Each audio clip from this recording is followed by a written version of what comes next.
Hi guys, and welcome back to another video. We're looking at the Thrustmaster Formula 1 wheel here, and as you can see I'm going through the buttons, there's 4 on each side. I think these buttons are positioned fairly well.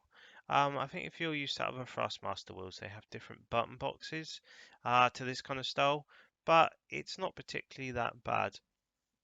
Now looking at the switches, I was a bit disappointed because they go up and down, but they only work as one button. So I was hoping that you would have got 6 buttons there, but actually you only get 3 buttons because up and down does the same thing. Looking at the kind of D-pads that you get down here, again, a little bit disappointed because they don't really have much of a click, don't really move that much, and they're positioned in a really bad place. But they kind of come a little bit irrelevant when you have these rotary knobs up here because they actually act as the same thing and they're positioned so much better than the actual D-pads, big plus. So I would always use that, and actually that's one huge pro with this wheel, the rotary knobs. I really like them. Now going on to kind of rotary switches and everything, all these are kind of cosmetic. They don't actually move or anything, so it's not such a great thing. But you know, they do cosmetically look really good. They just don't actually function. Uh, So getting onto the grips, it feels comfortable. It's a rubber grip, and it feels very much more like the kind of GT or PS4 style rim. What I would say with this, if you got very sweaty hands, where I wouldn't say I really get completely sweaty hands, but if you do get a bit sweaty, it gets very slippery. So I would say that's kind of not the greatest, but for kind of comfort wise, and if your hands aren't sweaty, they're actually really grippy and very, very nice. Now looking at the front plate, it is actually metal. I think it's aluminium, and it gives it that nice kind of shiny look, and it looks great. The rest of it is plastic, and I have heard people say it's very toy-like. Um, and then going on to kind of the paddles as well. Now they do click, and what I was going to say is they're kind of pivoted in the middle. So when you click one side, the other side comes up, and that's very different to any other Thrustmaster wheel that I've owned, or any wheel, kind of by Logitech or Fanatec. So I would definitely take that into consideration if you're thinking about buying it. Now the thickness of this wheel is actually quite thick. I would say it's all plastic, but it feels quite a sturdy wheel if I'm completely honest, and I was quite impressed with it. It has quite a bit of weight to it.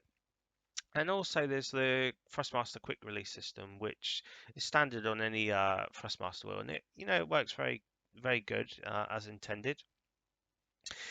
Now the wheel is actually 28 centimeters in width.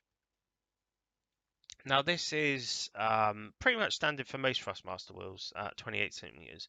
Now I know the 599 rim has 30 centimeters, but any other Thrustmaster wheel that I'm aware of is 28 centimeters. The height of the wheel is about 18.5 centimeters high. So really to just go through the pros and cons that I've seen with this wheel is the buttons. They have quite a few buttons there, but I was a bit disappointed that not all the buttons were actually functional to the actual look of the wheel, where cosmetically it looks really nice. So I guess there's a kind of a pro and a con there. I was expecting more, but at the same time, they do have quite a lot amount of buttons and also they're positioned fairly well, especially the rotary knobs, which I give a huge kind of plus to. Then looking at the grips, again, I see I'm very mixed with this. The grips are actually really comfortable. You're kind of my thumbs go into there really well. But again, if you get kind of a little bit sweaty or anything like that, they tend to get a little bit more slippery. Whereas, like when I'm comparing it to maybe the 599 rim, I don't get that. Then going on to the paddles. Now the paddles, again very much mixed. Now they have a very positive click, very much so like any other Thrustmaster will. But the fact that it kind of pivots in the middle, where it's just like one whole kind of paddle, where you can push it forwards and backwards. I don't really like that style. Now, I don't think it's a deal breaker, but I generally, my own opinion on it is that I prefer the kind of single style, one click on each side, doesn't kind of move and pivot in the middle. Now, I would recommend this wheel, especially as kind of an add-on wheel, where you could use it kind of coincide with maybe a 599 wheel or any kind of other Thrustmaster wheel that's on the market. And with the quick release system that's on Thrustmaster, it's actually pretty easy to do.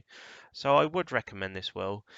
And what I would say is there's a lot of videos, because this wheel has been out for a long time. There's a lot of other kind of videos, reviews, impressions of what people have got of the wheel. Kind of have a look at that before maybe making the purchase. Now, at this time of making this video, I did actually buy this off Amazon for £90. And I think this is a fair price for what you get. And I'd like to say a big thank you guys for watching. And if you got kind of any questions, please leave comments below, like, subscribe, and I'll catch you guys at a later date. See ya!